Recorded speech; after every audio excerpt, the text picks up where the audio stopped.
So what's up mga ka-agri? So ito po yung update video natin dito sa San Vicente. So ito po yung dineliver natin ng 3 months old. So ito po ay nasa 8 to 9 months old ata. So mga black roller metal yan line.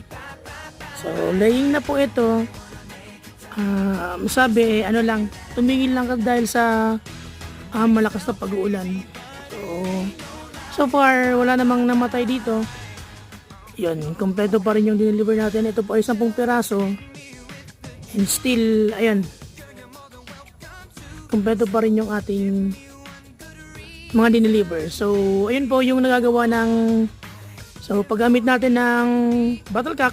So nakaproduce tayo ng mga malulusog na manok at so bihira po yung namamatay sa mga binibreed natin at mga napoproduce natin mga sisiw at mga manok.